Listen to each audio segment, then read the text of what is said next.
किसने बोला कि आप धर्मांतरण रोको? अगर कोई हिंदू बनना चाहता है, स्वागत है। कन्वर्जन्स बेसिकली क्यों हुए थे? मुसलमान राजा आए, घोड़े पर बैठकर, एक हाथ में तलवार थी, एक हाथ में कुरान थी।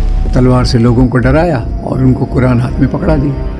कोई भी कास्ट का इंसान दूसरे कास्ट में जा रहा है, कन्वर्ट हो रहा है, तो कहीं ना कहीं समाज के अंदर में डिसबैलेंस क्रिएट होता है। अब डिसबैलेंस कैसे होता है ये मुझे समझा नहीं। अगर मैं आपकी भावनाओं की कदर करूँ तो आप अगर आज मान लीजिए एक्स रिलीजन में है, कल वाई रिलीजन में चले गए तो मुझे क्या फर्क पड़ना चाहिए? अच्छे राजा की पहचान क्या होती है? आदर्श लोकतंत्र में, पता नहीं यहाँ है कि नहीं, आदर्श लोकतंत्र में तो होना चाहिए।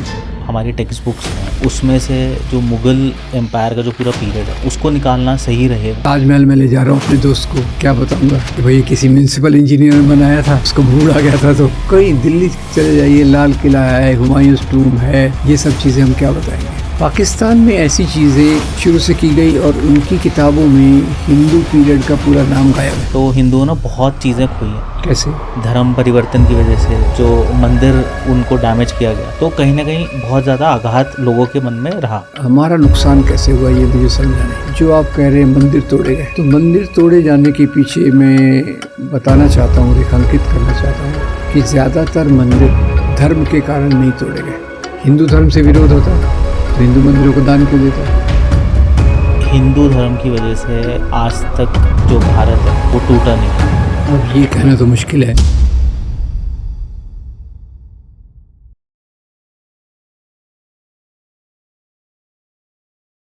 Okay guys, cut. Good job, Annie. That was good. सबके लिए पकौड़े लगा। पकौड़े, वो भी बारिश के बिना। बारिश। पकौड़े। बारिश। अब राजधानी बेसन स्वाद के लिए कुछ भी करेगा। आम भारतीय जो लोग हैं उनको ये समझाइए कि एक बेसिक रिसर्च का जो एरिया होता है, जैसे रिसर्च करी जाती है, वो कैसे होती है। तो ये रिसर्च के मैं दो पहलू बताऊंगा। एक तो जो आजकल सांप्रदायिक दंगे, कम्युनल वायलेंस होता है, उस पे रिसर्च का तरीका ये होता है कि कहीं भी बड़ा दंगा हुआ, उसका रिसर्च करना है तो दंगों के दौरान आप वहाँ नहीं जा सकते, पर जब वहाँ शांति स्थापित हो गई तो तुरंत बाद में आप जाके लोगों से बातचीत कर सकते हैं। तुरंत में क्या होता है कि एक तो लॉ एंड ऑर्डर प्रॉब्लम होता है, पुलिस परमिशन नहीं देती है, और तुरंत बाद जाने में क्या है, लोगों की याददाश्त भी ताज़ा रहती है और पूरे विस्तार में बता सकते हैं किसने क्या किया, कहाँ से शुरुआत हुई, परिणति क्या हुआ, लोगों पे क्या प्रभाव पड़ा, पुलिस का क्या रवैया था, ये सब चीज़ें उस प्रकार से करते हैं। और उसमें फिर जो स्थानीय अखबार होते हैं उनको भी हम देख लेते हैं। उसमें कोई ख़ास खबर आई, कुछ बायस्ड लोग रहते हैं तो वो समझ जाता है कि एक तरफा बात कर रहे हैं, पर दोनों पहलुओं को लेकर बात करना, वो एक सांप्रदायिक दंगों पे रिसर्च होता है। कई बार ऐसा होता है कि दंगा बहुत ज़्यादा क्षेत्र में फैला होता है। ठीक है। तो जैसा गुजरात में था, बम्बई में था, फिर अभी कंधमाल में हुआ। तो कंधमाल में क्या हुआ कि स्थानीय इंक्वायरीज तो कुछ हुई, पर क्योंकि पूरे राज्य को वो अफेक्ट कर रहा था, पूरे राज्य को प्रभावित कर रहा था, तो हम लोगों ने दिल्ली में एक ट्राइब्यूनल किया जस्टिस AP शाह के नेतृत्व में, तो जिसमें जो भी विक्टिम्स थे और जिन्होंने दंगों को सहा था, जिनकी दुकानें जली, घर जले, नुकसान हुआ, वो लोग आए मानवाधिकारों ग्रुप की मदद से। तो उन्होंने अपना अपना किया, जो हमने रिकॉर्ड किया उसकी बेसिस फिर वो उड़ीसा कंधमाल की रिपोर्ट आई। तो ये अलग अलग प्रकार से होता है। गुजरात का भी इसी प्रकार से हुआ था। गुजरात में तो एक हाई लेवल इस प्रकार की कमेटी बनी थी, जस्टिस सावंत थे उसमें, तो उसमें भी ज़्यादा लोगों की टेस्टिमनी लेनी रहती है, तो उस प्रकार से वो किया गया। ये हो गया सांप्रदायिक दंगों का विश्लेषण, एनालिसिस। अब दूसरा होता है जो इतिहास की बात होती है। अब इतिहास की बात में ऐसा है कि भाई हमारा प्राचीन भारत, मध्ययुगीन भारत, आधुनिक भारत, अब इसमें सबसे ज़्यादा जो आजकल जोर है वो मध्ययुगीन भारत पे है, क्योंकि उसमें कई राजा मुसलमान थे, बिल्कुल। गुलाम वंश, खलजी वंश, गजनवी वंश, फिर मुग़ल वंश। मुग़ल वंश की बहुत बात होती है, उसके बारे में एक चीज़ लोग कहते हैं। तो अब इसमें ऑलरेडी समाज में ऐसे बड़े बड़े इतिहासकार हो गए हैं जिन्होंने उनको अलग अलग तरीके से लिखा है। अब जैसे एक उदाहरण लीजिए कि कोई एक राजा है, तो राजा के बारे में एक चीज़ कहेंगे कि भाई इस राजा ने ये किया। तो अगर हम उसको जब अध्ययन करते हैं एक किताब से दूसरी किताब से, तो ये खोजने की कोशिश करते हैं कि एक तो घटना होती है और दूसरा उसकी समझ, interpretation, event and the interpretation. तो इवेंट में तो ज़्यादातर गड़बड़ नहीं है। इवेंट में गड़बड़ क्या होती है? इवेंट में लोग कुछ चुन चुन के बातें बताएंगे और बाकी चीज़ें जो सूट नहीं होती उन्हीं बताएंगे। जैसे एक राजा ने 10 मंदिर तोड़े, वो आ गया तो आपको राजा के लिए नफरत आ गई। उसी राजा ने 100 मंदिरों को दान दिया, वो चीज़ नहीं आती। अच्छा, इस राजा ने लगान बढ़ाया या गरीब किसानों पे ये किया।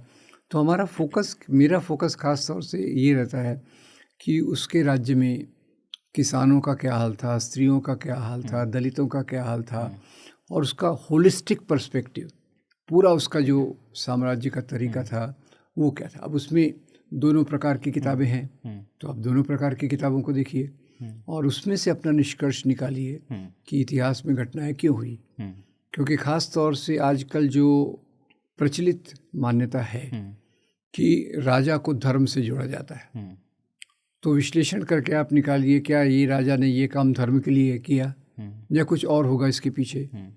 जैसे एक हिंदू राजा है, उसने बहुत मंदिरों को तोड़ा, तो धर्म का इसमें कैसे आएगा? क्यों तोड़ा, फिर वो देखना पड़ेगा।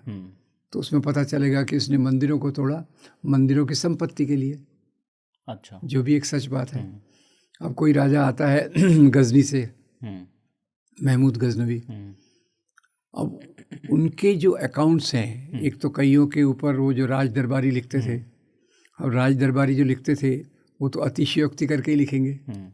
उस समय कोई ट्रैवलर है, कोई दूसरा ऑब्जेक्टिव है, कोई डॉक्यूमेंट उस समय का मिल जाता है, कुछ सिक्के मिल जाते हैं, तो उनके आधार पे निष्कर्ष निकालिए। जैसे महमूद गजनवी का क्लासिक एग्जांपल है कि महमूद गजनवी आया और उसने हिंदू मंदिरों को तोड़ा, और उसके बायोग्राफर्स भी लिखते हैं जो दरबारी, या उसने खुद लिखा कि मैं मूर्तियों को तोड़ने वाला था, इसीलिए मैं सोमनाथ गया। अच्छा, तो ये एक बात हो गई। वो यानी एक इस्लाम में कंसेप्ट है बुत शिकन और बुत फरोश। बुत फरोश यानी जो मूर्तियों का व्यापार करता है, बुत शिकन जो मूर्तियों को तोड़ता है। तो क्योंकि जब इस्लाम अस्तित्व में आया था उस समय बहुत सारी बुत पूजा होती थी, तो मोहम्मद साहब ने कहा था ये बुत की पूजा क्यों करते हो, आप इसको बंद करो। तो कई अपने आप को अच्छा मुसलमान बताने के लिए बोलेंगे कि हमने मूर्तियों को तोड़ा। पर अब जैसे महमूद गजनवी को आप देखिए, अब उसको केवल मूर्तियां तोड़ने का उद्देश्य था, तो गजना से लेके अफगानिस्तान यहाँ सोमनाथ तक क्यों आएगा? रास्ते में तो बहुत सारी मूर्तियां हैं। बामियान बुद्धा की इतनी बड़ी मूर्तियां थी, वो क्यों नहीं तोड़ा उसने? और फिर आपको ये पढ़ने को मिलेगा कि वो सोमनाथ का मंदिर तोड़ने के बाद वो 15-16 हाथियों पर पूरी संपत्ति लाद के ले गया। तो अब वो खुद जो कह रहा है उसमें सच्चाई है या पूरी बात में सच्चाई है? कई लोग उसी के वर्णन को लेके चलेंगे, भाई ये बोलता है ना मैंने मूर्तियों को तोड़ा, तो मैं क्योंकि मैं मूर्तियों को तोड़ने वाला था। फिर आप उसके पीछे जाके देखिए, रास्ते की मूर्तियों को तो उसने नहीं तोड़ा, और मूर्तियाँ वही तोड़ी जो सोने चांदी की थी, जिसमें हीरे जवाहरात जड़े थे। तो ये इतिहास के अलग अलग वर्णन जो हैं उसमें एक रास्ता ढूंढना पड़ता है कि क्या चीज़, और उसमें यानी अंग्रेजी में शब्द है सेलेक्टिव हिस्टोरियोग्राफी। सेलेक्टिव यानी क्या? आपने बता दिया इस राजा ने 3 मंदिर तोड़े, उस राजा ने 100 मंदिरों को दान दिया, आप नहीं बता रहे, तो वो एक प्रकार का बायस आ गया। ये बता रहे कि महमूद गजनवी बोलता है कि मैं मूर्तियों को तोड़ने वाला हूँ, ये आपने बता दिया, पर यह भी बताना ज़रूरी है कि रास्ते की मूर्तियों को उसने नहीं तोड़ा और यहाँ की मूर्तियाँ तोड़ा क्योंकि यहाँ संपत्ति ज़्यादा थी। तो ये इतिहास में घटनाएं वही रहती हैं।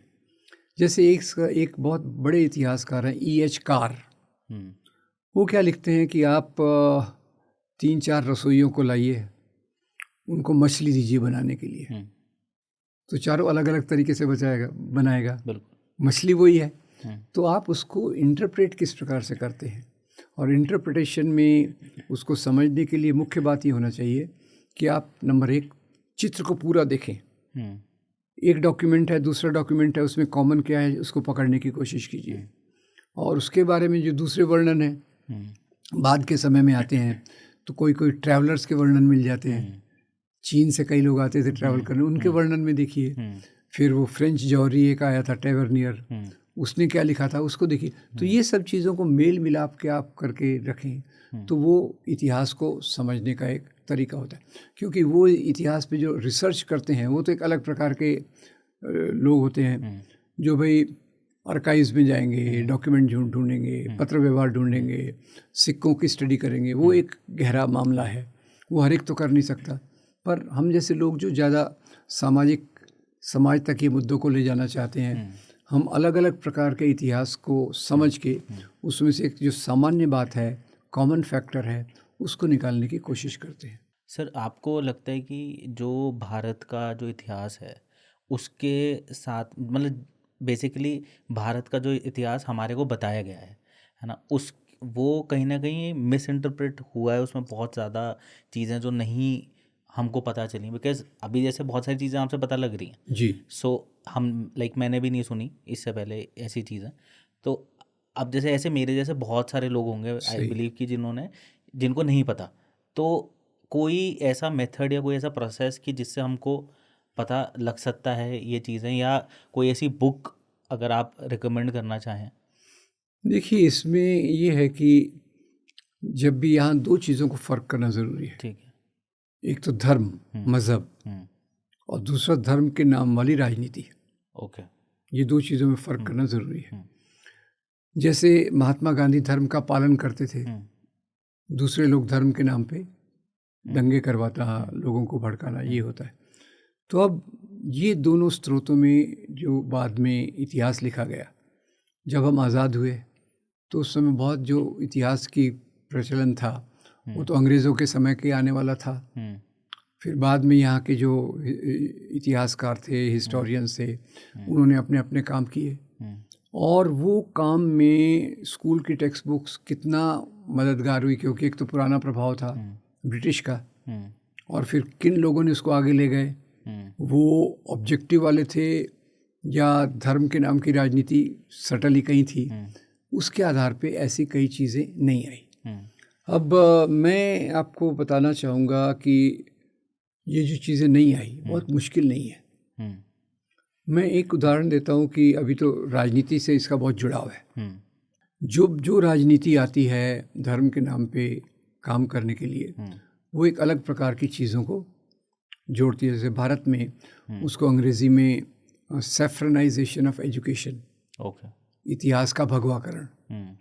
अब 1980 के दशक में मेरे दोनों बेटे CBSE की बुक्स पढ़ते थे, और NCERT में चलती थी वो बुक्स मैंने अभी भी तक जमा करके रखी है। क्यों?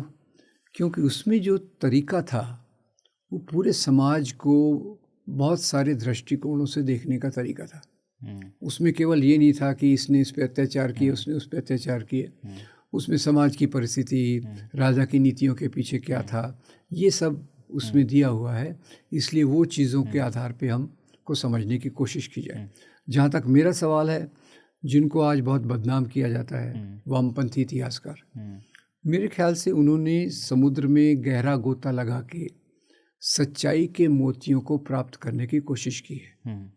जैसे आप रोमिला थॉपर को देखिए, भारत के महानतम इतिहासकारों में से एक है। तो वो भी, उनकी जब भी आप बुक पढ़ो ना, तो वो केवल लेबल लगा के नहीं छोड़ देती। कोई भी राजा है, मौर्य वंश का, शुंग वंश का, दूसरे वंश का, उसका आपको पूरा डिटेल देंगी कि राजा कैसे बना, और ये तो वो एक काफ़ी महत्वपूर्ण उन्होंने योगदान दिया है। फिर मध्ययुगीन इतिहास में अगर आप देखें तो एक सतीश चंद्रा हैं, मीडिएवल हिस्ट्री पे उनका बहुत बढ़िया काम है, तो उन्होंने भी लिखा है। तो वो भी यही तरीके से जाते हैं, और ये इनमें मुख्य बात ये रहती है कि ये लोगों को केवल हिंदू मुसलमान के तरीके पे नहीं देखते।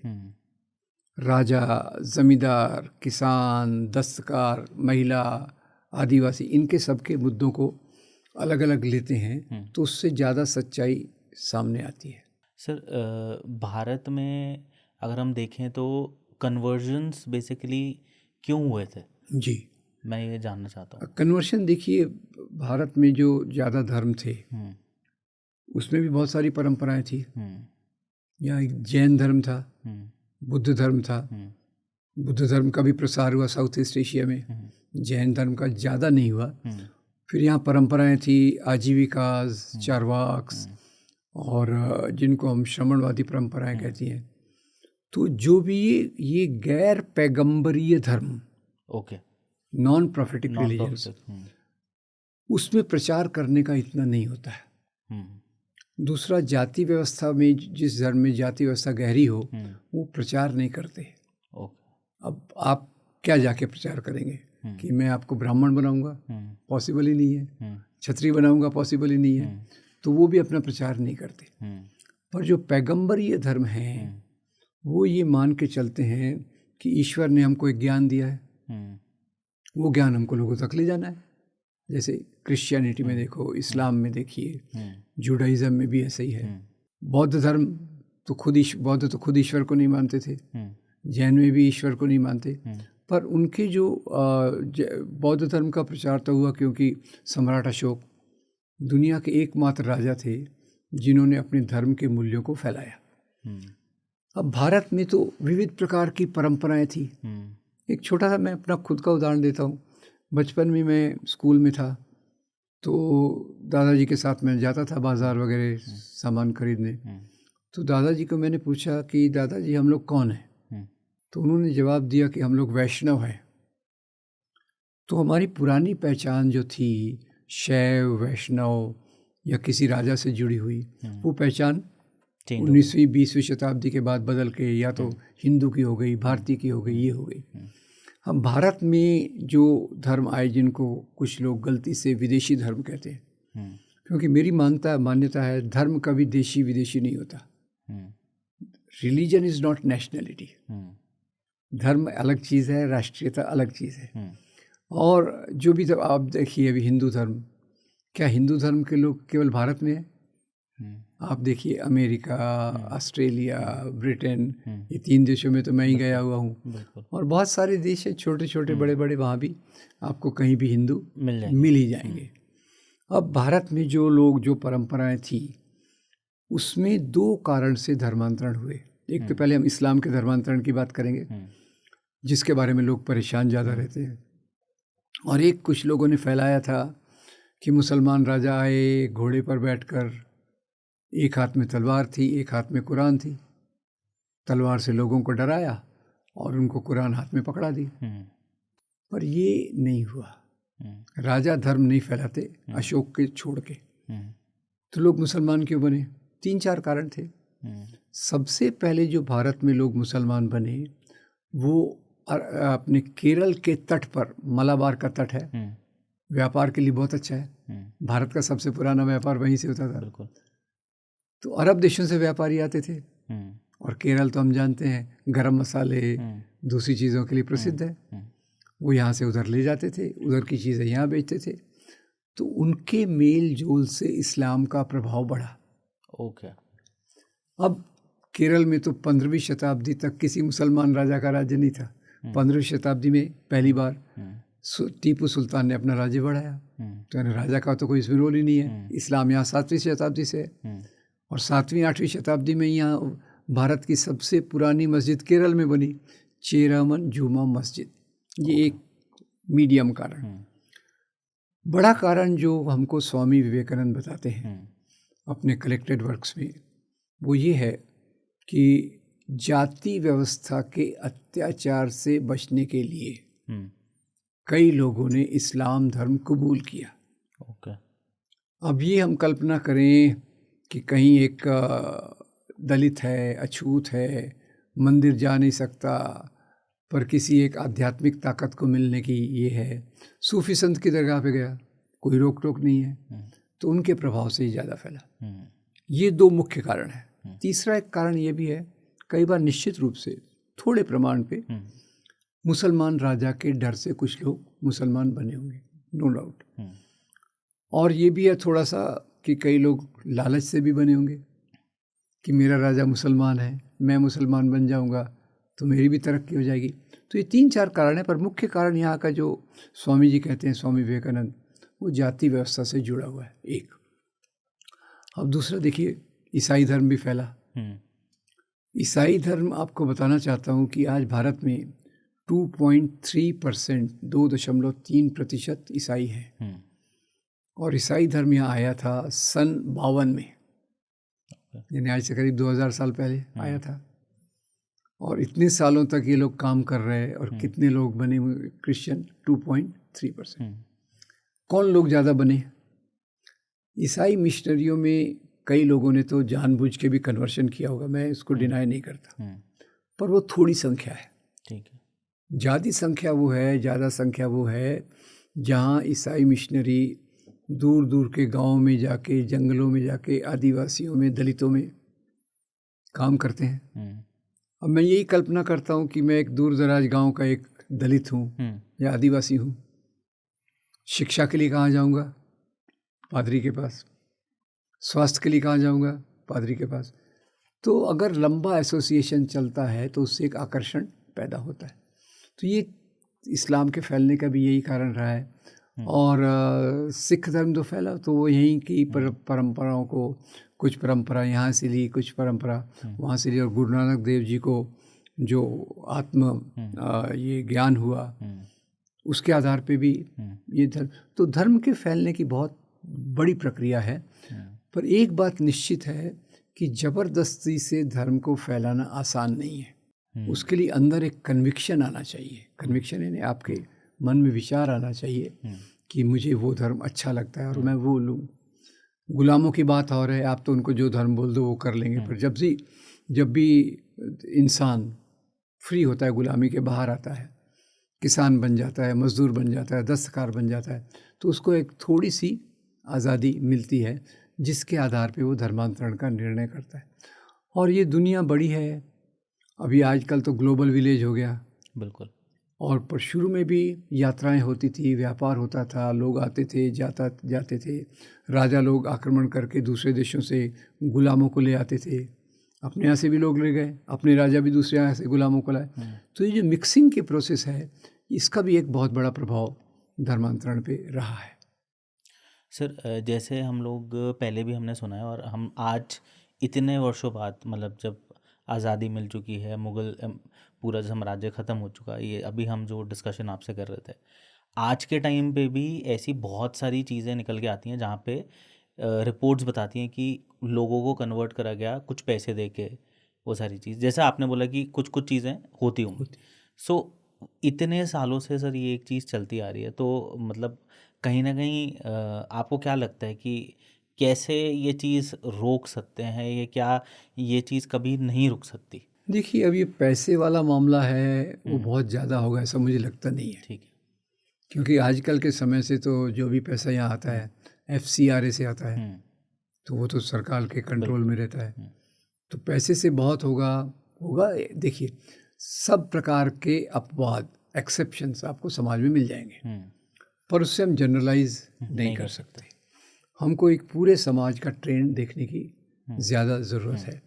तो धर्मांतरण रोकना मतलब, क्वेश्चन तो ये है, हमारा संविधान क्या कहता है कि हमको अपना धर्म पालन करने की, प्रचार करने की पूरी आज़ादी है। तो हमको किसने बोला कि आप धर्मांतरण रोको? अगर कोई हिंदू बनना चाहता है, स्वागत है।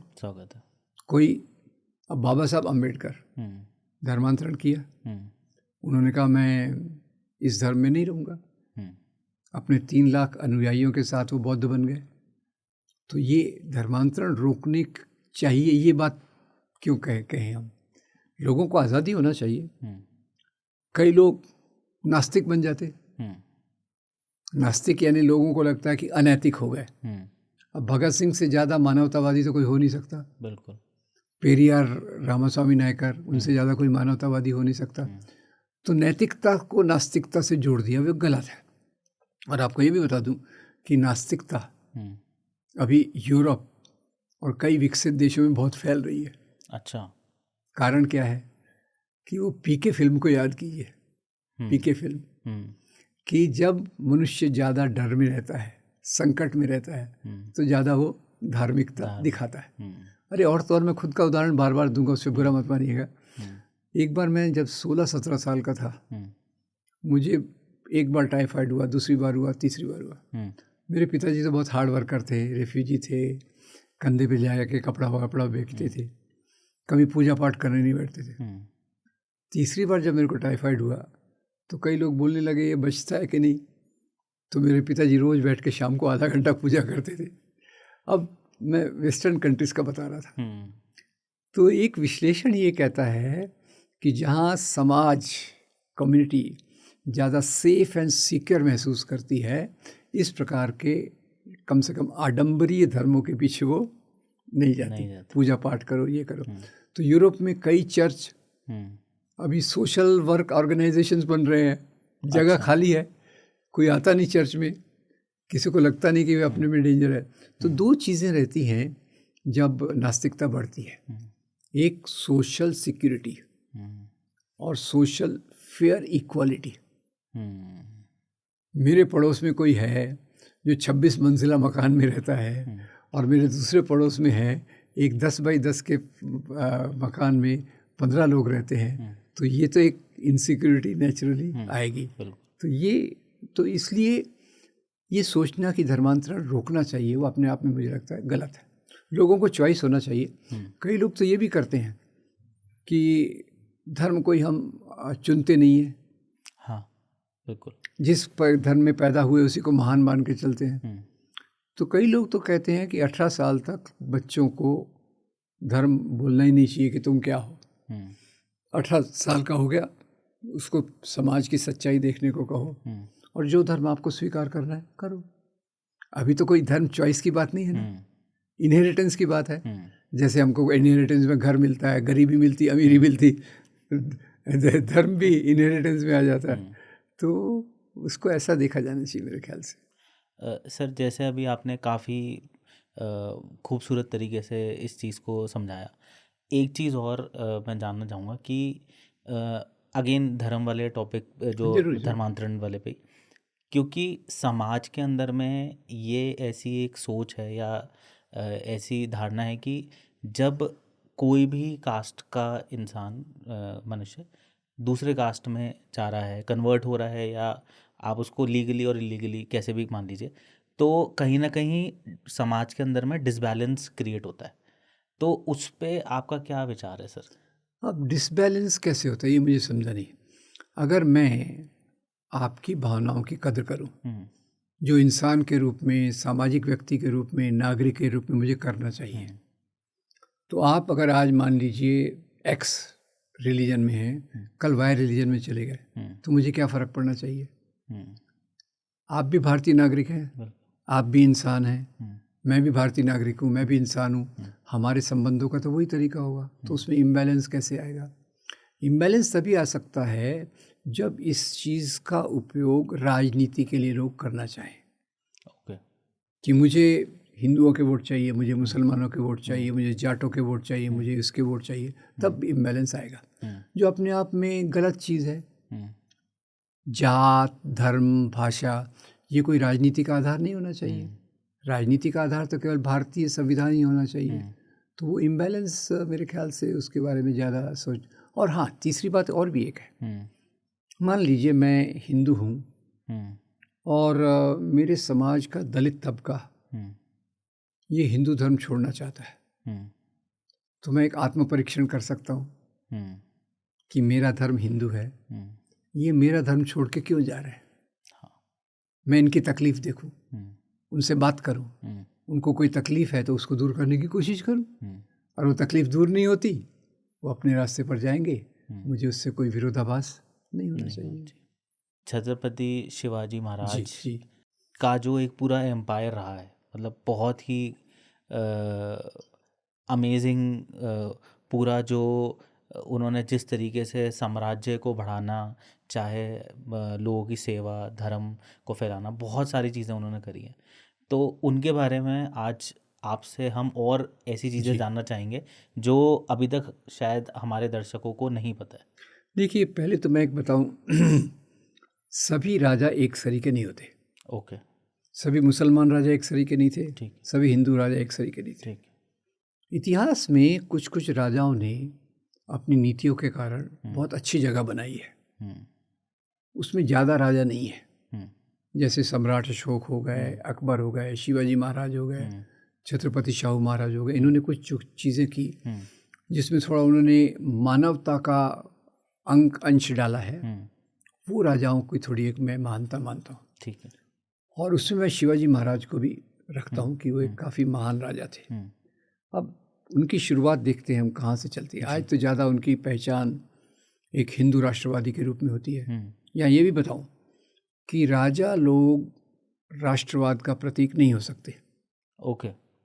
राजा तो राजा है, राजा कोई चुन के नहीं आते, कोई रिकॉल नहीं है उनका। राजा राष्ट्रवाद का प्रतीक नहीं हो सकता, जब अनलेस आप मुस्लिम राष्ट्रवाद में माने या हिंदू राष्ट्रवाद में माने। जैसे पाकिस्तान में मोहम्मद बिन कासिम को अपना वो आदर्श मानते हैं, या औरंगज़ेब को अपना आदर्श मानते हैं, या हिंदू राष्ट्रवादी लोग शिवाजी को और राणा प्रताप को अपना आदर्श मानेंगे। तो वो इन राजाओं के प्रति पूरा आदर करते हुए मैं बताऊँ कि वो भारतीय राष्ट्रीयता का प्रतीक नहीं हो सकते। ठीक है। अब शिवाजी महाराज का बहुत इंटरेस्टिंग है, बहुत सारी चीज़ें हम समझ सकते हैं। पहले उनके दादाजी मालोजी राव भोंसले, ओके, उनको संतान नहीं हो रही थी, तो एक दरगाह पे गए। मन्नत मारने का अपने जो तरीका है, वो दरगाह थी शाह शरीफ। ओके। शाह शरीफ की मन्नत मानी। बाद में उनके 2 बेटे हुए। अब मैं नहीं मानता कि वो मन्नत के कारण हुआ, कि स्वाभाविक तरीके से हुआ, पर उनको लगा कि मैंने मन्नत मांगी, मेरे 2 बेटे हुए। तो दोनों बेटे से शाह शरीफ, एक का नाम रखा शाहजी, दूसरे का नाम शरीफ जी। ओके। और शाहजी के बेटे शिवाजी महाराज। तो बैकग्राउंड देख लीजिए। एक शाहजी जो थे, ये बीजापुर के नवाब के पास और दूसरों के पास एक सेनापति के रूप में, जिसको आज कहेंगे सीनियर हवलदार या उससे भी थोड़ा ऊपर के रूप में थे। यानी राज्य सत्ता उनको विरासत में नहीं मिली थी, पर वो उनकी एक महत्वाकांक्षा ये थी, वो देखते थे कि यहाँ के जो मालगुजार ज़मींदार, वो गरीब किसानों पे काफ़ी अत्याचार करते हैं।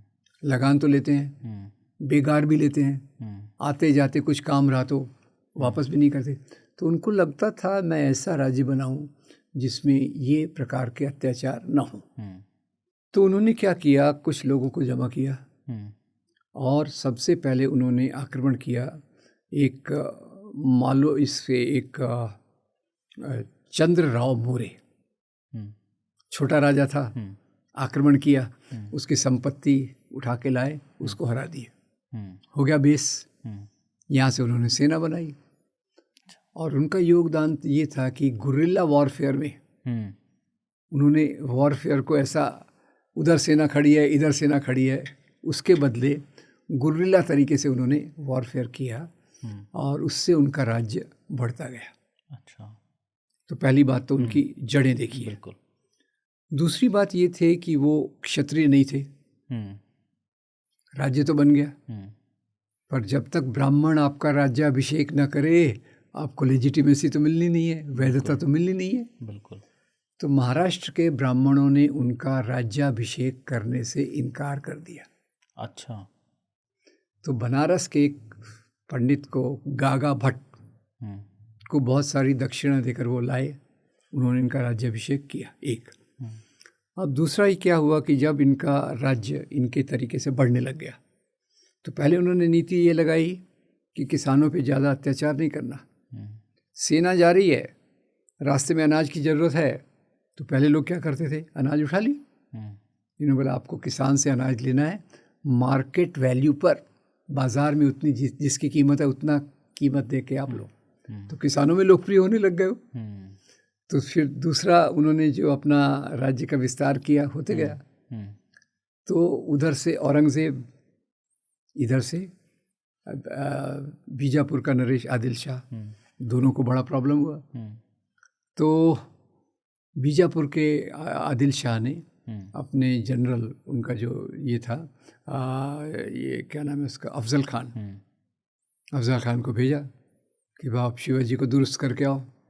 ये क्या है, ये अपना वो क्षेत्र बढ़ा लेगा तो अपना तो लगान कम हो जाएगा। राजा का मेन कंसर्न यही रहता है, बड़ा राज्य चाहिए, बड़ी संपत्ति चाहिए, अपना क्षेत्र कम हो जाएगा। क्योंकि शिवाजी महाराज जब कर रहे थे तो एक तरफ से औरंगज़ेब की कुछ ज़मीन ले रहे थे, दूसरी तरफ इनकी ले रहे थे। अब यहाँ मैं उनका ये बताना चाहता हूँ, ये आपको इतिहास की बात बताना चाहता हूँ कि जो अफजल खान थे, अफजल खान आया तंबू पे, उसने अपना डेरा जमाया और शिवाजी महाराज को मैसेज भेजा कि आप आइए, हम दोनों बातचीत से मामला तय कर लेते। अब ऑब्वियसली कभी भी बातचीत अच्छी होती है लड़ाई से, तो बिल्कुल। तो पर बोले आप एक कंडीशन है कि आप बिना हथियार के आना। ये ट्रैप था। बिल्कुल। तो शिवाजी महाराज बिना हथियार के जा रहे थे, तो उनके बॉडीगार्ड ने उनको कहा आप ऐसा मत जाओ, वो पावर में आपसे ज़्यादा है, हाइट में ज़्यादा है, साइज़ में ज़्यादा है, तो आप ये वाघ नख साथ में लेकर जाओ, छुपा के जाओ। शिवाजी गए, जब भी पास पहुँचे इसके अफजल खान के, अफजल खान ने उन पर अटैक किया, सीधा गला दबाने आ गया शिवाजी महाराज ने। तो पहले तो देखिए शिवाजी महाराज को वाघ नख किसने दिया? रुस्तम जमान। रुस्तम जमान जो उनका एक मुसलमान ऑफिसर था।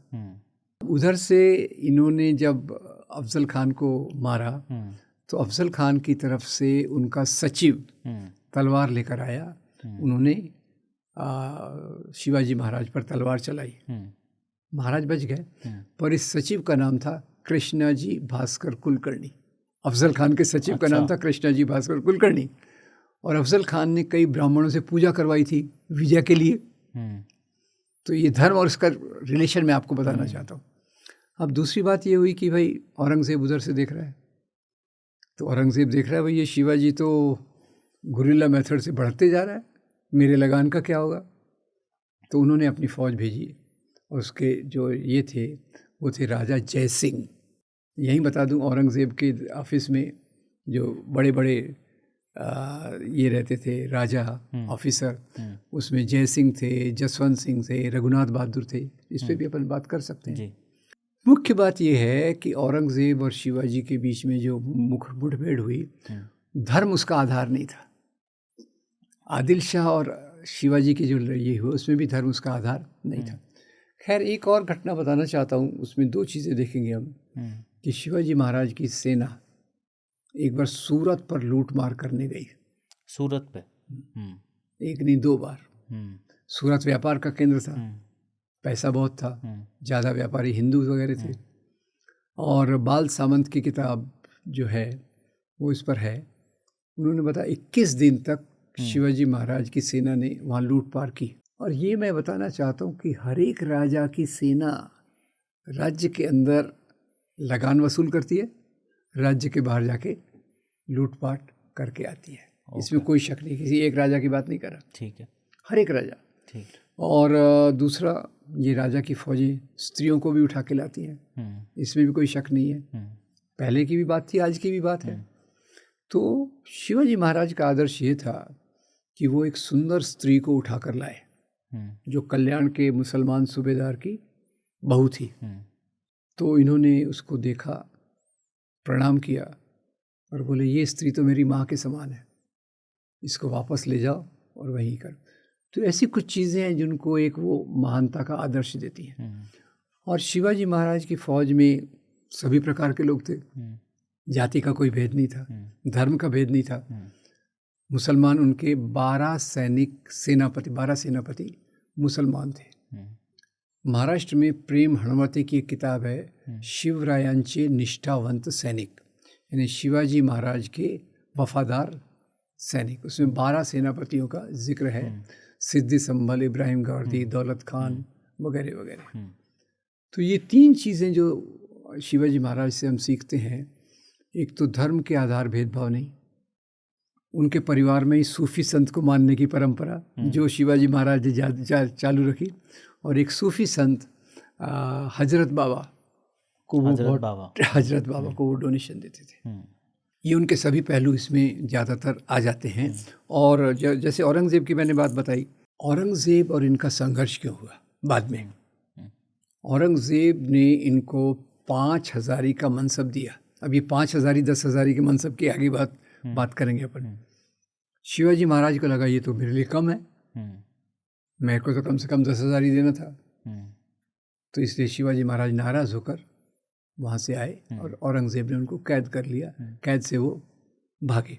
तो ये शिवाजी महाराज को जो महाराष्ट्र में आज उनको याद किया जाता है, तो एक तो वो लोग याद रखते हैं जो उनको गो ब्राह्मण प्रतिपालक के रूप में प्रस्तुत करते हैं, मेनली अपर कास्ट के लोग, और दूसरे जो करते हैं वो लोक कल्याणकारी राजा, लोक कल्याणकारी राजा। और इसलिए ज्योतिराव फुले पे भी फिल्म चल रही है।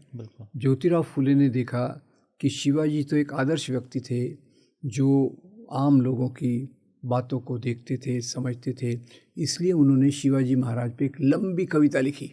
महाराष्ट्र में ऐसी कविताओं को पोवाड़ा कहते हैं, वो लोक संगीत में मिल के गाते हैं ना, तो एक बहुत बड़ा पोवाड़ा उन्होंने लिखा। आज भी महाराष्ट्र की जनता में गांव-गांव तक शिवाजी महाराज पर गाने गाए जाते हैं, याद किया जाता है। 2 कारण मुख्य मैं बताता हूँ, 2 या 3 कारण। एक, धर्म के आधार पे भेदभाव नहीं, जाति के आधार पे भेदभाव नहीं। तीसरा, स्त्रियों का आदर। चौथा, किसानों के प्रति सहानुभूति। ये 4 बातों के कारण शिवाजी को बहुत एक प्रतिष्ठा मिली हुई है जो उचित भी है। सर, एक अच्छे राजा की पहचान क्या होती है? अब देखिए, पहली बात तो ये है कि आज के लोकतंत्र के मूल्य से हम राजाओं का मूल्यांकन नहीं कर सकते। लोकतंत्र में, आदर्श लोकतंत्र में, पता नहीं यहाँ है कि नहीं, आदर्श लोकतंत्र में तो होना चाहिए कानून बनाने वाली संस्था, सरकार चलाने वाली संस्था सरकार, और उस पर एक कंट्रोल रखने वाली जुडिशरी और मीडिया। ये तरीका है। ठीक है। पहले चारों function rolled in one, 4 in 1, चारों चीज़ें एक ही साथ थी। तो इसलिए राजा जो करता था, अच्छा बुरा अब आज कैसे बता सकते हैं, वो एक बात है। फिर भी एक मानदंड लगा सकते हैं कि राजा अपनी प्रजा के अलग अलग तबकों का ख्याल किस प्रकार से रखता था, वो एक मानदंड लगा सकते हैं। और मैं वही मानदंड लगाऊंगा कि जो सभी धर्म के लोगों के प्रति बराबर का रवैया रखते थे, सबको अपने साथ लेते थे, सबका ख्याल ये करते थे, उसके आधार पे मैं उनका आदर करना चाहूँगा। सर, शिवाजी महाराज, सर छत्रपति शिवाजी महाराज के बारे में अभी हमने काफ़ी बात करी है। मैं एक और राजा रहे हैं उनके बारे में आपसे बात करना चाहूँगा, जो कि हमारे राजस्थान से हैं। जी जी। महाराणा प्रताप। उन्होंने भी बहुत अपना जो वर्चस्व है वो बहुत ही प्रभावशाली तरीके से जो बढ़ाया, प्लस जिस तरीके से उन्होंने अपनी जो सीमाएं हैं उनको बढ़ाया, अपने मेवाड़ बिल्कुल। तो उनके बारे में कुछ बताइए। देखिए, ये भी बहुत एक रोचक विषय है महाराणा प्रताप जी का। उस समय दिल्ली में अकबर का राज था और अकबर दिल्ली को केंद्र बना के सत्ता का विस्तार कर रहे थे।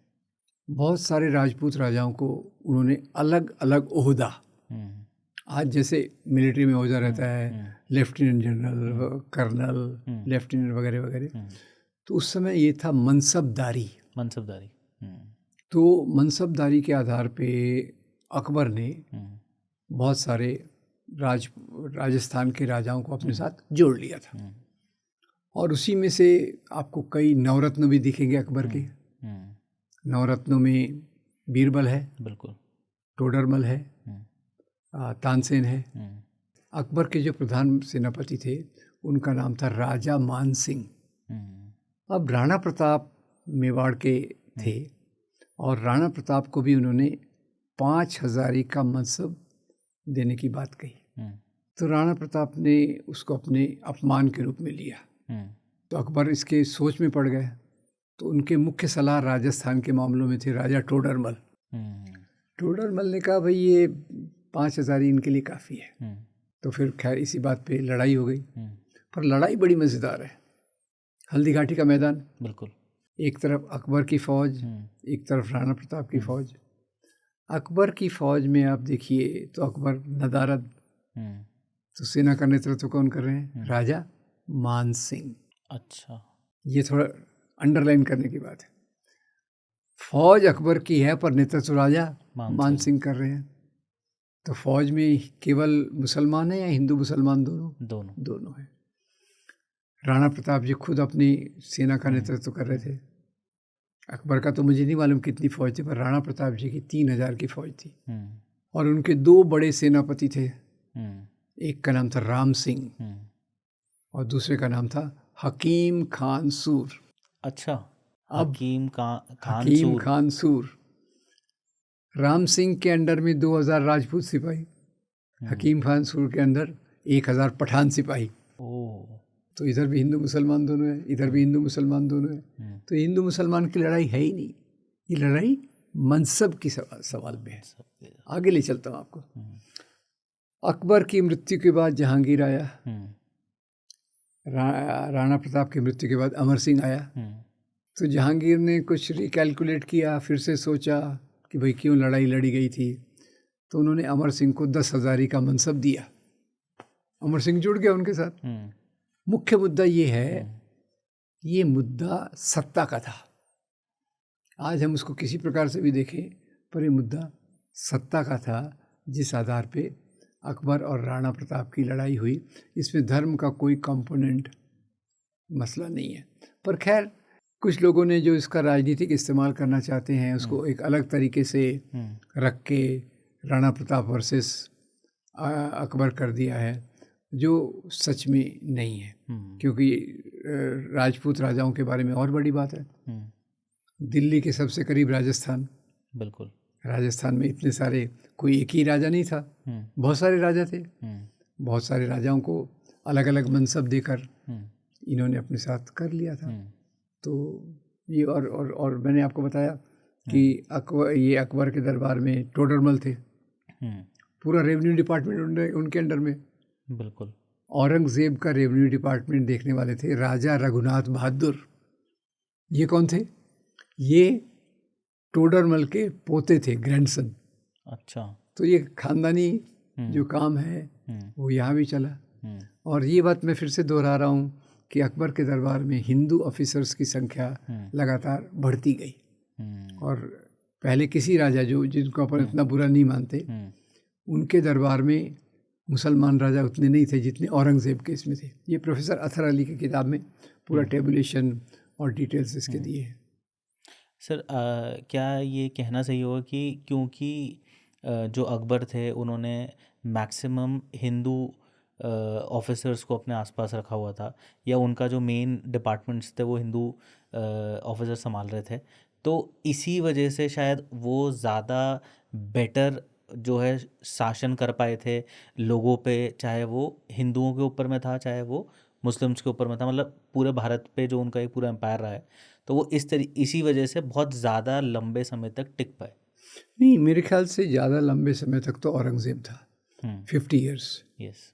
अकबर का मुझे पता नहीं कितने साल तक था, पर अकबर को ज़्यादा जो अच्छा माना जाता है उसका कारण ये है कि उसने सभी धर्मों के लोगों को बराबर की इज्जत दी।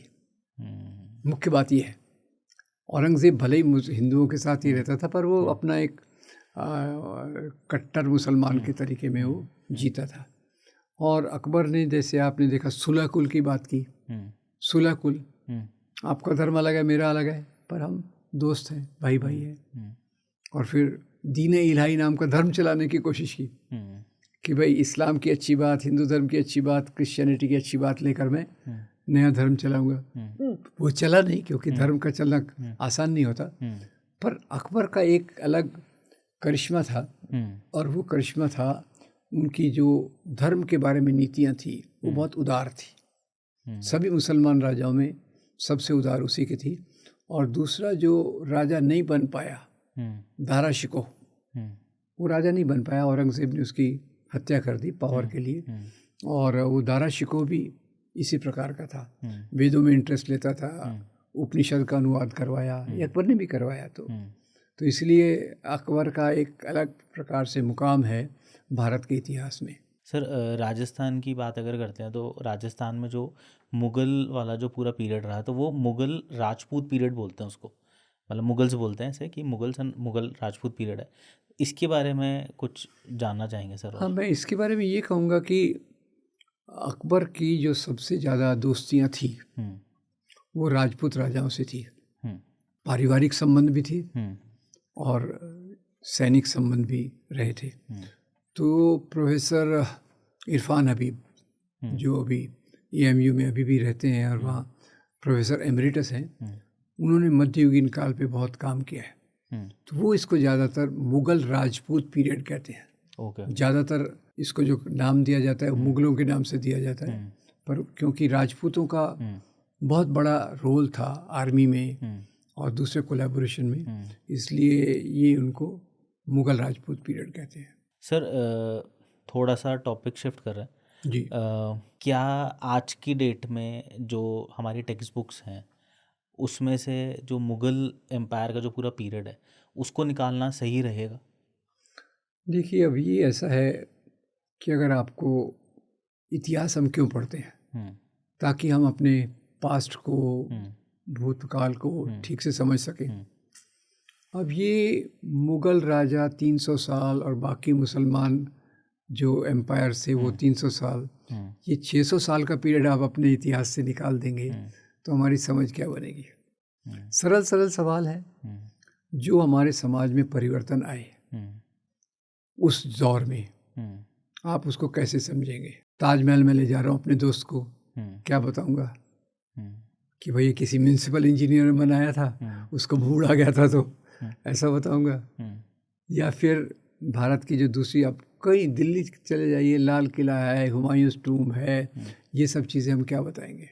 दूसरा, मध्ययुगीन काल का भारत के इतिहास पे काफ़ी प्रभाव पड़ा है। आज हम उसको माने ना माने, बहुत सारी चीज़ें जैसे कुर्ता पायजामा, चूड़ीदार पायजामा, ये उधर से आया है। कुर्ता भी उधर की ये देन है। फिर खाने पीने में जो तड़का लगाने की प्रैक्टिस है, ये वहीं से आई है। तड़का तो मामूली चीज़ है, एक ख़ास मिठाई वहाँ से आई है, जलेबी। अच्छा। ईरान से आई है। अच्छा। और ये जो ईरानी भाषा थी फ़ारसी और यहाँ की भाषाओं के मेल से उर्दू बनी और हिंदवी बनी। इनका प्रभाव भाषाओं पर भी पड़ा। पहले हिंदवी कहते थे और जो यहाँ की अवधी, ब्रजभाषा, मैथिली और भोजपुरी, इन सब के कुछ लेकर एक हिंदवी बनी जिसमें पर्शियन का टच है। तो ये पीरियड अच्छा। तीसरा देखिए, इसी पीरियड में भक्ति परंपरा का विकास हुआ, बिल्कुल, सूफी परंपरा का विकास हुआ, सिख धर्म का विकास हुआ। तो आप क्या करेंगे? आप बोलेंगे सब हवाई बातें हैं। हवाई बातें नहीं है। तो कई चीज़ें ऐसी हैं कि अब दूसरा आपको बताता हूँ कि आज भी समाज में नफ़रत फैलाई जा रही है और ये नफ़रत, अगर ये ऐसे मामलों से नफ़रत और बढ़ेगी। उदाहरण मैं अपने बिल्कुल दुश्मन देश का देता हूँ, जिसको दुश्मन मानते हैं, मानना नहीं चाहिए, पाकिस्तान।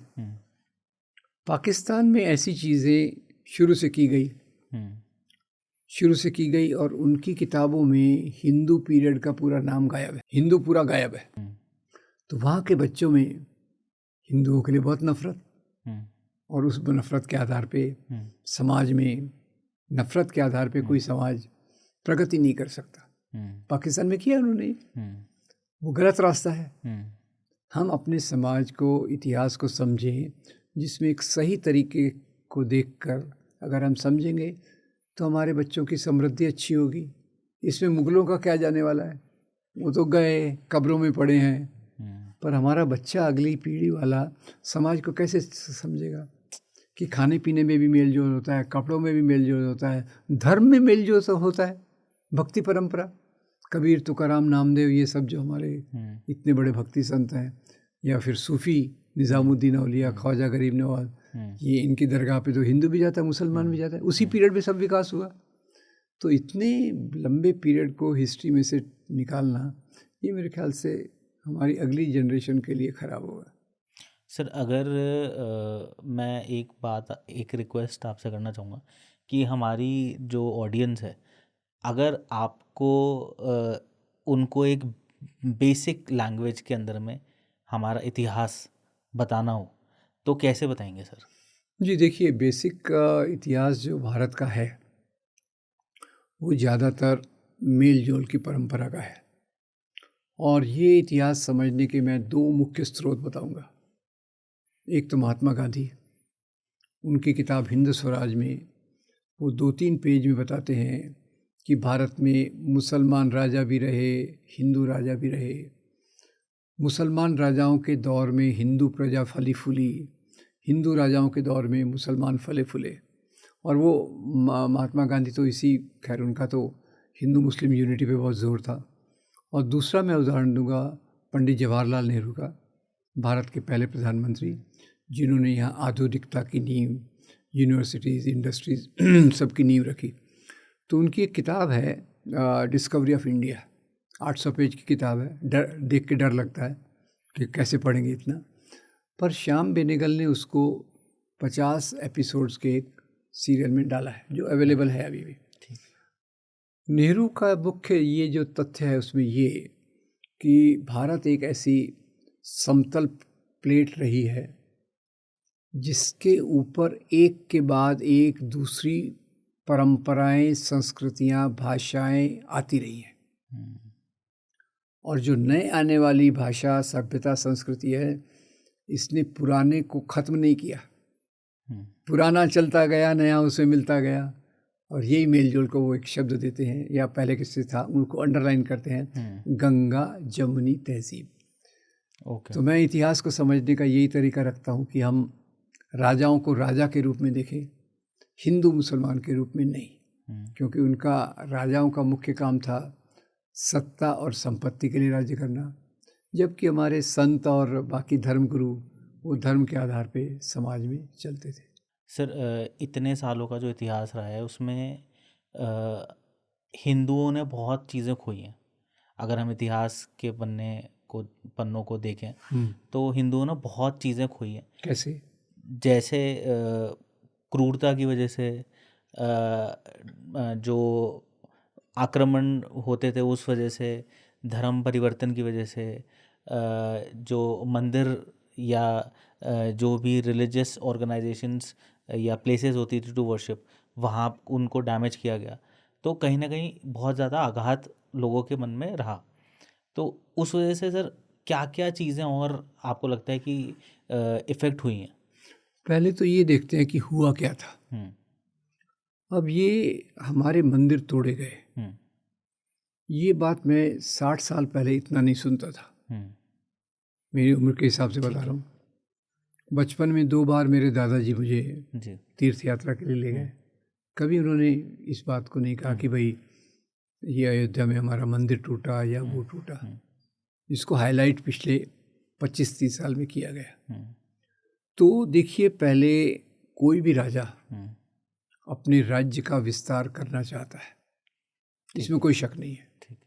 और हमारे उत्तर पश्चिम की दशा, वो इधर हिमालय है, इधर समुद्री तट है, इधर सिंधु नदी है जिसको पार करना उतना मुश्किल नहीं है।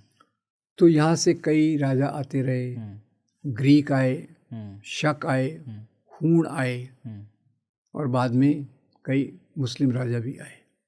तो एक के बाद एक ये सीरीज़ चलती रही।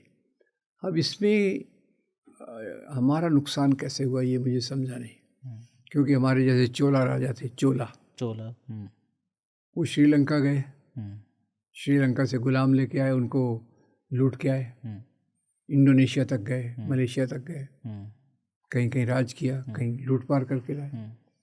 तो ये हिंदू मुसलमान का मामला भी नहीं है, ये राजा के सत्ता के विस्तार का मामला है।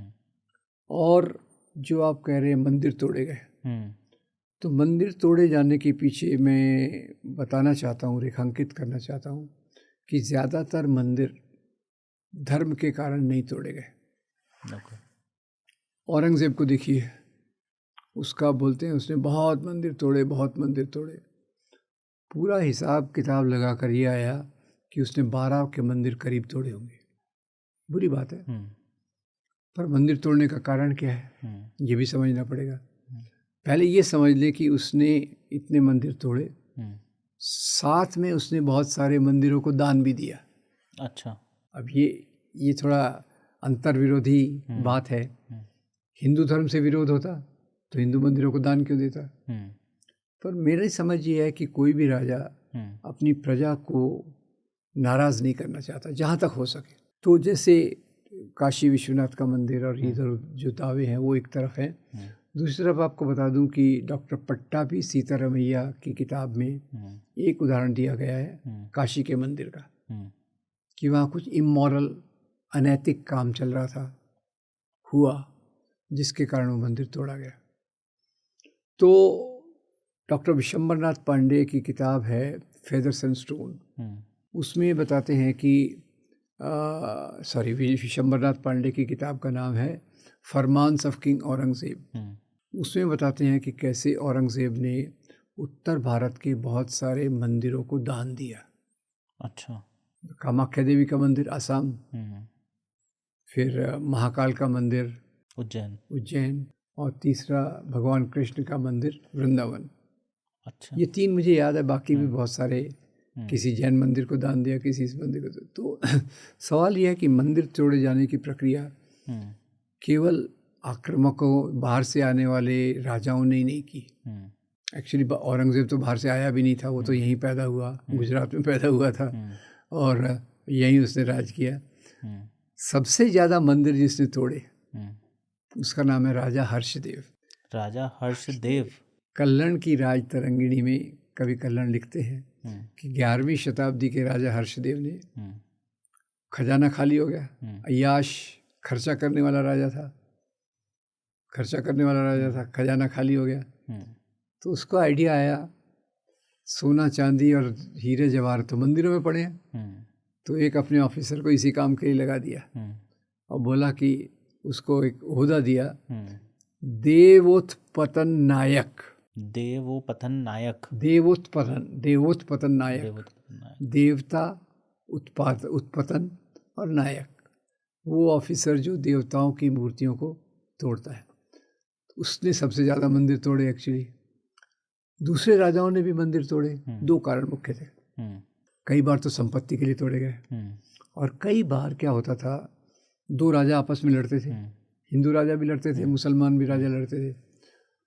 जीतने वाला राजा हारने वाले राजा पर अपमानजनक शर्तें भी रखता था, और साथ ही साथ वो हारने वाले राजा का प्रतीक मंदिर, हर एक राजा का एक कुल देवता प्रतीक मंदिर, वो उसको तोड़ता था। ये हिंदू राजाओं ने भी किया, मुसलमान राजाओं ने भी किया। ये हारने वाले राजा का अपमान करने का प्रतीक था। अच्छा। इंसल्ट। कई जगहों पे तो संपत्ति थी नहीं, पर वो राजा को इंसल्ट करने के लिए कि देख मैंने तेरे को हराया, इस प्रकार की बात हुई। और मज़ेदार बात यह है कि एक बार औरंगज़ेब ने एक मस्जिद को तुड़वाया।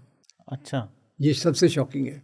क्या हुआ भाई कि गोलकुंडा के नवाब तानाशाह ने औरंगज़ेब को 3 साल तक लगान नहीं दिया। औरंगज़ेब परेशान, तो औरंगज़ेब ने उससे जवाब तलब किया। उसने बोला भाई मेरे राज्य में अकाल है, लोग मुझे पैसे नहीं दे रहे, मैं आपको कहाँ से दूँ?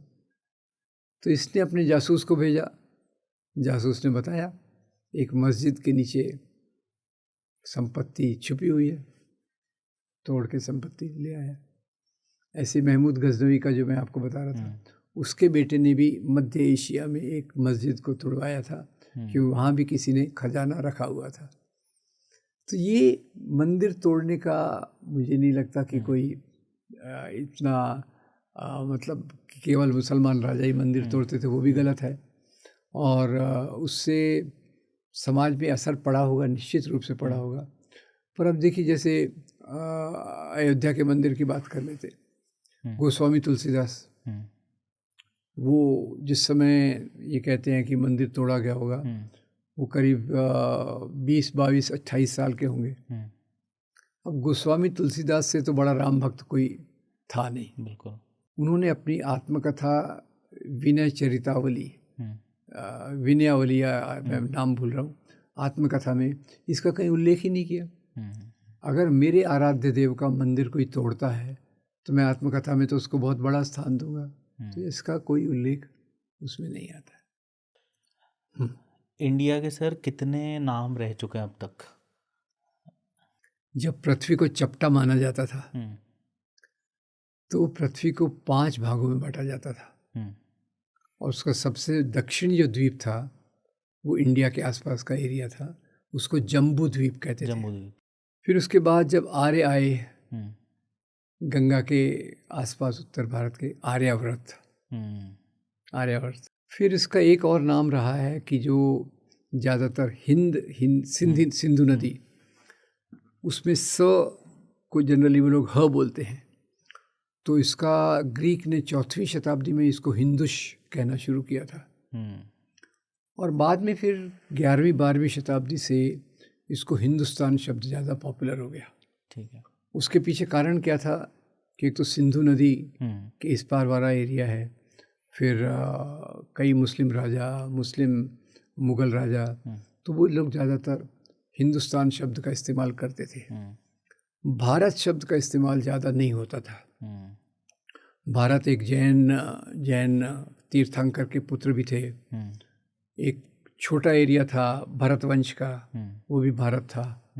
भारत तो मेन जो भारत लिया गया है वो इस भरतवंश के राजा के नाम से लिया गया है, पर ये बहुत बड़ा एरिया नहीं था, बहुत प्रचलित नहीं था। ज़्यादा जो ये था वो इंडस नदी के आसपास आने वाले जो ये थे उसके आधार पे इसको बाद में इंडिया कहा गया। और भरतवंश क्योंकि हमारे पूर्वज ये एक्चुअली कई लोग कहते हैं कि भगवान राम के भी वंशजों में से एक आते हैं, तो उसके आधार पे ये भारतवर्ष और इंडिया ऐसे नाम आए। तो कई बार नाम समय के आधार पे बदले।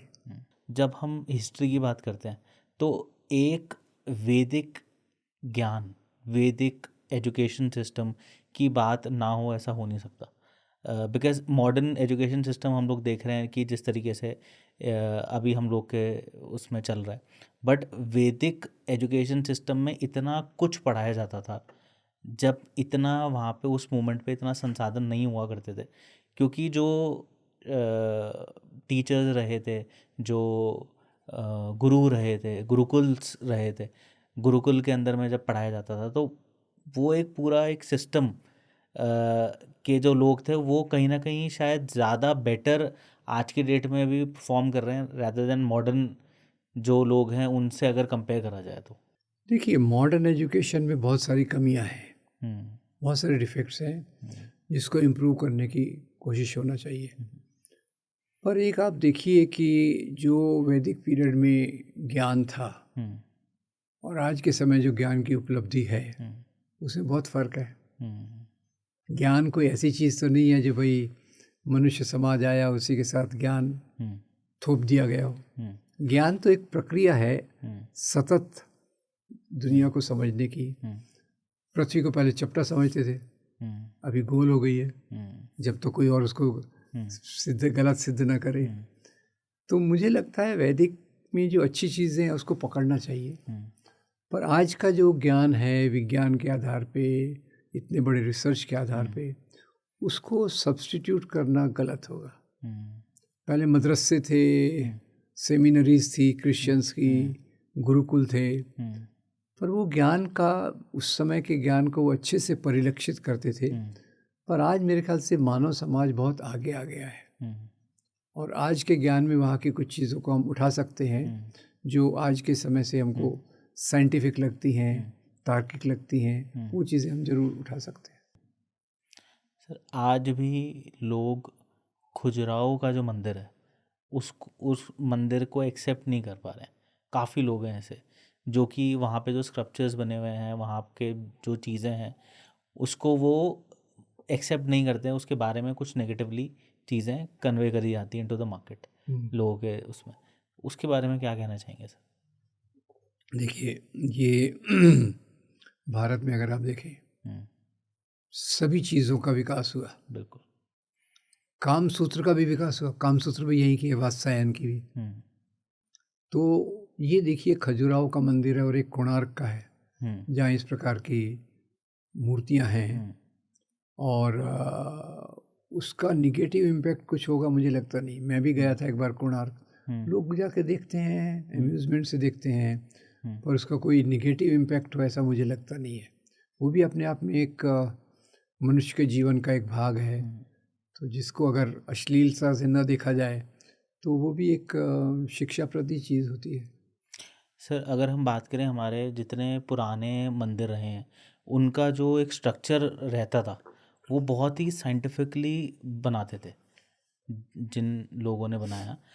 आज के डेट में बड़े बड़े साइंटिस्ट और आर्कियोलॉजिस्ट जब वहाँ जाते हैं तो वो समझ नहीं पाते इतने सालों पहले इतनी विशाल विशाल शिलाएं कैसे पहुँचाई गई, क्या चीज़ क्या टेक्नोलॉजी का यूज़ हुआ।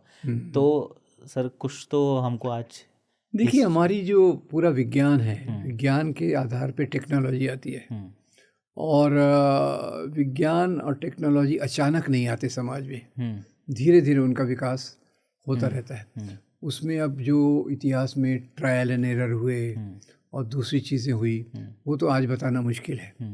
पर देखिए जैसे भारत में गणित शास्त्र का भी विकास हुआ और गणित तो ज़्यादातर आर्किटेक्चर का आधार होता है। बिल्कुल। तो हमारे जो पुराने मंदिरों की सुंदरता है उसमें यहाँ का जो ज्ञान उस समय विकसित हो रहा था उसका निश्चित रूप से एक बड़ा रोल है। सर आप कैसा देखना चाहेंगे कि आगे अगर एक हमारे इतिहास के ऊपर में कोई एक बुक जिसके ऊपर में बोथ फैक्ट्स जो जैसे अभी हमने आपसे बहुत सारी चीज़ें आज समझी हैं, तो ऐसे कोई एक बुक बनती है तो उनके लिए क्या सजेशन रहेगा उन लोगों के लिए जो कभी अगर इस वे में थॉट देते हैं बनाने के, या कोई अगर मूवी बनती है तो आपका उस पर क्या टेक रहेगा, क्या सजेशंस रहेंगे उन लोगों को? देखिए मूवी तो ज़्यादातर फिक्शन का यूज़ करना ही पड़ता है। ठीक है। और इतिहास की किताब में मेरे ख्याल से इतना लंबा इतिहास है, एक किताब ये कवर नहीं करेगी। ओवरव्यू देना है, यानी early India, medieval India, modern India, प्राचीन भारत, मध्ययुगीन भारत, आधुनिक भारत के आधार पे एक एक बुक आ सकती है। उसमें कोई बहुत बड़ी बात नहीं है।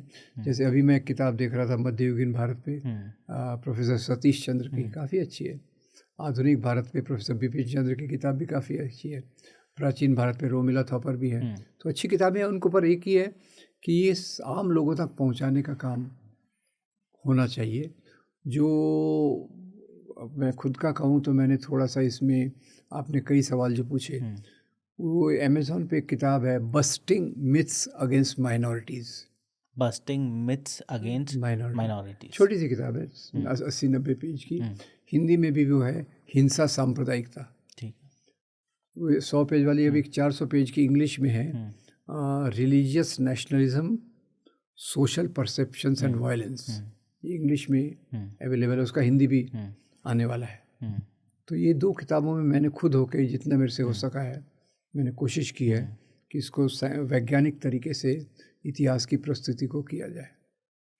सर हिस्ट्री की अगर बात करते हैं तो मैं चाहूँगा कि आप हमारी ऑडियंस को ये शॉर्ट में ज़रूर बताएं कि चाहे आज औरंगज़ेब था, चाहे अकबर था, जितने और इस तरीके के राजा रहे हैं जिन्होंने चाहे मुग़ल एम्परर में भारत को रूल करा है या हिंदू पीरियड के अंदर में हिंदू राजा ने रूल किया है, उनके बारे में एक बेसिक चीज़ें लोगों को पता होनी चाहिए। तो मैं चाहूँगा कि वो आप बताएं सर। देखिए राजाशाही की बेसिक चीज़ तो एक ही है, वो है सत्ता संपत्ति। सत्ता संपत्ति के लिए राज चलाना, ये राजाशाही की बेसिक बात है। हिंदू राजा हो, मुस्लिम राजा हो, क्रिश्चियन राजा हो, कोई भी राजा हो, वो इसी आधार पे समाज में राज कर सकता है। तो उसको धर्म के चश्मे से नहीं देखा जाना चाहिए, उसको सत्ता और संपत्ति के आधार पे उसका मूल्यांकन करना चाहिए।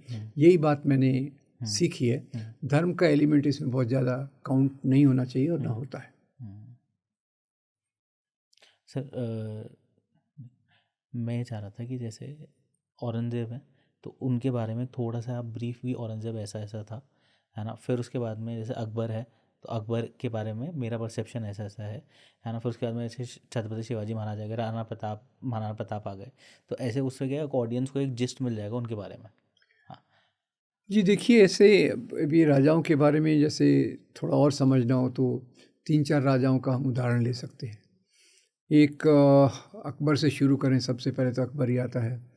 अकबर ने जिस प्रकार से सुलह कुल और दीन इलाही की स्थापना की, सभी धर्मों के लोगों का आदर किया, वो एक ऐसी बात है जिसका आदर करना चाहिए। औरंगज़ेब के बारे में बहुत नकारात्मक सोचा जाता है, पर यह भी सोचना चाहिए कि अकबर के दरबार में हिंदू ऑफिसर्स की संख्या बहुत ज़्यादा थी, 33% थी। ये भी सोचा जाना चाहिए कि उसने कुछ मंदिर को तोड़े तो कई मंदिरों को दान भी दिया। सम्राट अशोक के बारे में सोचा जाना चाहिए कि उसने अपने शिलालेखों में लिखा है कि पूरी प्रजा मेरे परिवार के समान है और मैं सबके लिए बराबर का न्याय करूँगा। शिवाजी महाराज भी सबके लिए, सब धर्मों के लोगों के लिए बराबर का आदर, साथ में स्त्रियों की सुरक्षा की बात और जाति व्यवस्था से परे जाकर राज्य को स्थापना करना। ये मैं इतिहास का एक जिस्ट के रूप में 4 उदाहरण देके मैं इसको समझना चाहता हूँ। इसको हम गहराई से देखें तो बाकी इतिहास भी उसके आधार पे स्पष्ट हो जाता है।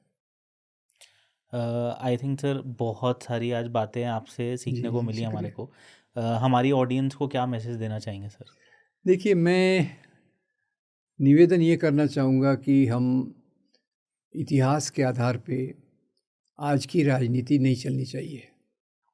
इतिहास को राजनीतिक हथियार के रूप में जो उपयोग होता है वो समाज के लिए बहुत घातक है। हमारे आज की राजनीति जो चलना चाहिए वो भारतीय संविधान से चलना चाहिए, सबकी बराबरी को लेकर चलना चाहिए और इतिहास ने जो सकारात्मक चीज़ें सिखाई है वो लेकर, और साथ में ये भी कि इतिहास में जिस प्रकार से दलितों पर, स्त्रियों पर, आदिवासियों पर, किसानों पर जो अत्याचार होते थे वो आज नहीं होना चाहिए। ये इतिहास की सबसे बड़ी समझ मेरे लिए है। ये बातों को हम स्वीकार करेंगे तो निश्चित रूप से आज़ादी के आंदोलन के मूल्य और जो जिसके आधार पर भारतीय संविधान बना है, ये भविष्य के भारत के लिए एक बहुत अच्छा संदेश होगा। आपका बहुत बहुत धन्यवाद सर। आई थिंक गाइस कि आज का ये जो पॉडकास्ट है ये आप सबको बहुत पसंद आया होगा, बिकॉज़ हमने एक नया टॉपिक के ऊपर में डिस्कशन किया। सर से आज हमने जाना भारत के इतिहास के बारे में, कुछ ऐसे राजाओं के बारे में जिनके बारे में हमने पढ़ा ज़रूर है, बट शायद आज बहुत डीपली कॉन्वर्सेशन हुई है सर के साथ में। एंड आई थिंक आप लोगों को भी ये कॉन्वर्सेशन से बहुत कुछ सीखने को मिला होगा। अगर आप ऐसे ही और इंटरेस्टिंग पॉडकास्ट सुनना चाहते हैं और ऐसे ही और इंटरेस्टिंग गेस्ट से मिलना चाहते हैं, उनको सुनना चाहते हैं, देखना चाहते हैं, तो हमारे चैनल को लाइक, शेयर और सब्सक्राइब करना ना भूलें। Thank you so much. धन्यवाद। Thank you. Thank you.